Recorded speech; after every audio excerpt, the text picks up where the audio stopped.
سبحان ربك رب العزة عما يصفون وسلام على المرسلين والحمد لله رب العالمين.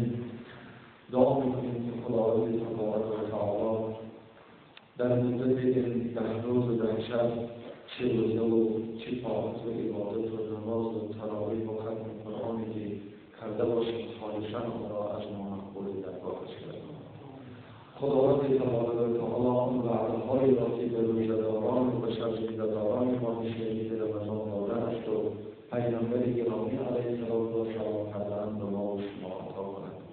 خدای تبارک و تعالی از گناه‌ها پرهیز کردن را برای ما و شما توفیق دهد و ما توفیق که از این هم زیادتر طاعت و عبادت و تقوا و پرهیز کردن را عطا کند.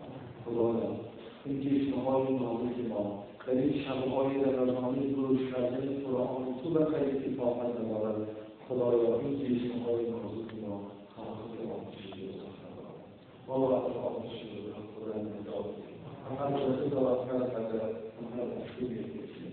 خدایا این جسم‌های ما خواهد آموزش بزرگ ما را از آموزش بزرگ خدای نجات بدهید. خدایا این طاعت و این عبادت‌های ما این نشستن‌ها و این دعاهای بالای انجام می‌دهید، اما ما وقت هستیم، ما عاجز هستیم، ناتوان هستیم، هر چی توانستیم کردیم. خدایا این را خالصانه از ما قبول کن.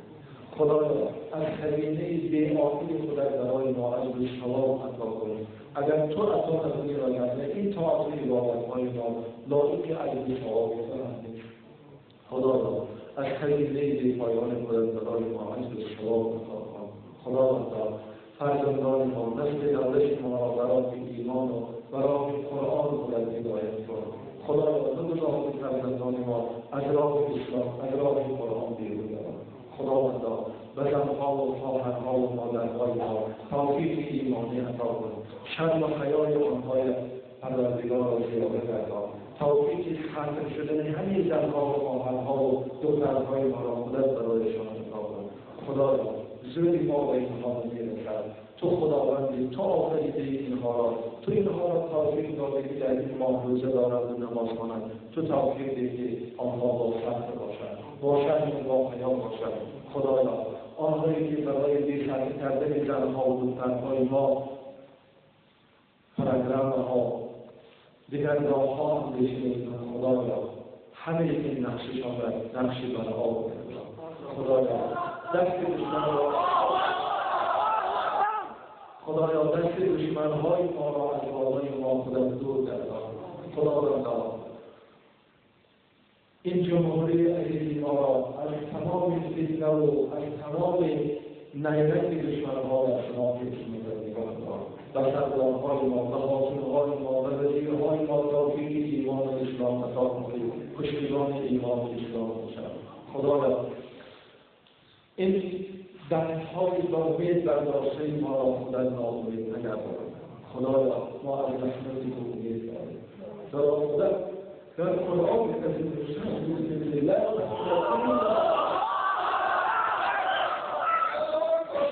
لا تقنطوا من رحمة الله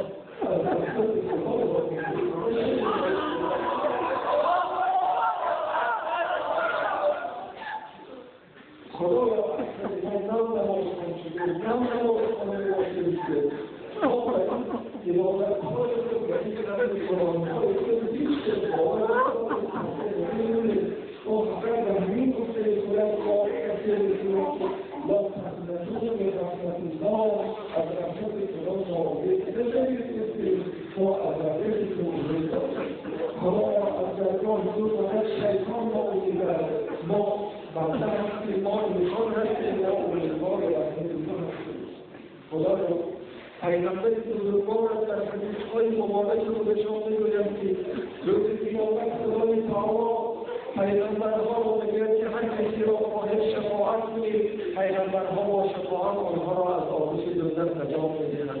اولیاء الله شهدا و خدا فرمان می‌کند که هر کسی را می‌خواهید شفاعت کنید، آنها شفاعت می‌کنند. خدا می‌خواهد که باز کسی هر کی شفاعت کند کسی را هیچ کس آواز بلند نمی‌کند. می‌گویند بعدا خدای تعالی دستور حمله‌ای بی‌مثل و مانند خودش را با آتش دوزخ انداخته ایستاده، یک گروه بزرگ را از آتش دوزخ نجات می‌دهد. خدایا شاید ما اقلا از جمله آنها باشیم. ما شهید رمضان ماه دعا کنیم، ماه رحمت و مغفرت بسید. خدایا دعاهای ما را مقبول درگاهت گردان. خدایا از رحمت و مغفرت ما را بی‌نصیب نگردان. خدایا این دردهای را مورد برداشته ما را ناامید نگردان.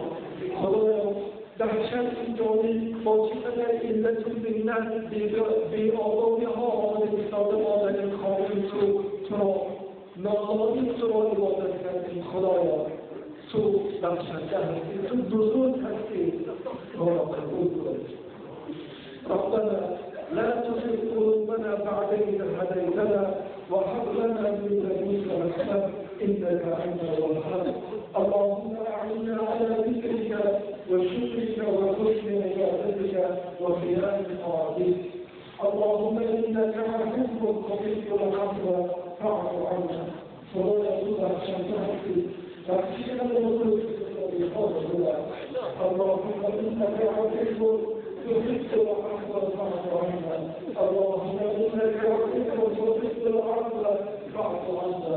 اللهم أحسن عاقبتنا في الأمور كلها وأجرنا من خزي الدنيا وعذاب الآخرة. خدایا کارهای دنیای ما را زندگی انجام آمد، کارهای آخرت ما را بیامد. خدایا این دنیا ما را خاص نگردان، ملکات انتخاب و انتخاب ما خاص نامکار خدایا بلایی توانایی را به شخص رسول در حسن آخرت در بیانی غیر مسلمان و غیر مرتد حملت باشد.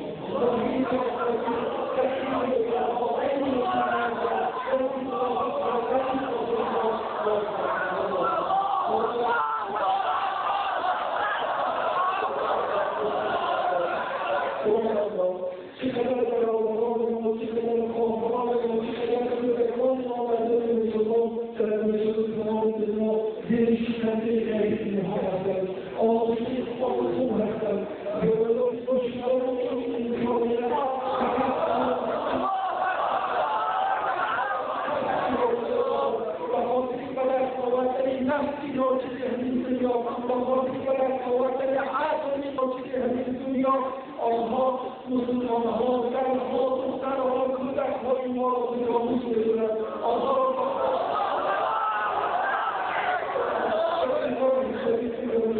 دعاهای ما را قبول فرما.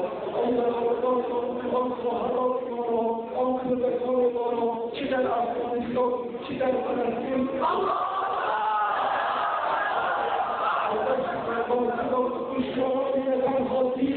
تنها اسلام بلکه اینها دشمنان انسانیت و بشریت هستند.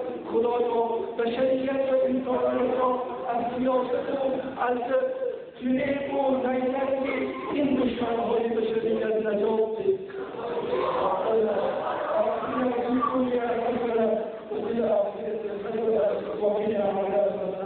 خدایا نیکی‌های دنیا را بزرگ و اصحاب نیکی‌های آخرت را بزرگ و اصحاب جناب از آتش دوزخ نجات ده.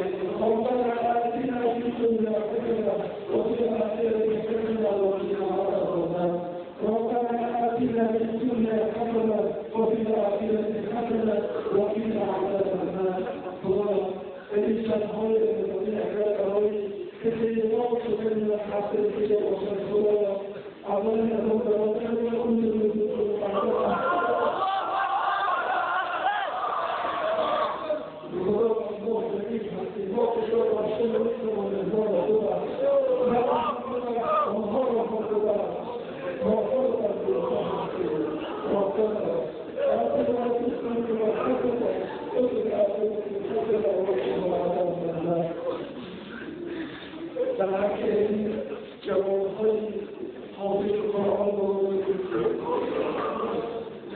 امید جوانی خودشان، امید بچگی خودشان که باید در کوچه ها باقی می‌کردند.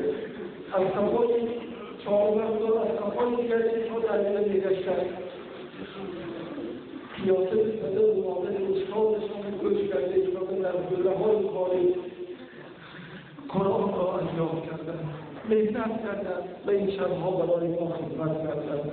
حضرت حافظ میگوید که حافظ در کنج فقر و خلوت شبهای تا او از دل دست آوردن که قرآن غم نخور و هم به این جوانهای خودخونات مراجعت کرده میگویم که شما دور بچگیتان از کوچه بزنید، شما از پی بازی نشدید، کم بازی کردید و زیاد قرآن خوندید، غم نخورید. جناب شما کلام خدا را در سینه خود جای دادید، شما کلام خدا را حفظ کردید.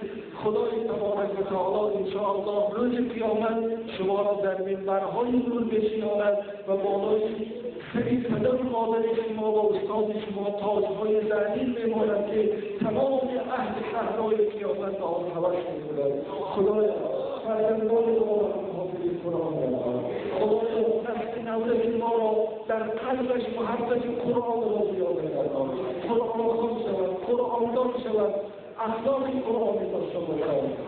خدایا این تنظیمی ما در تاریخ قرآن در تاریخ عمل قرآن در برای حکمت از بیان باید. ربنا آتنا في الدنيا حسنة وفي الآخرة حسنة وقنا عذاب النار.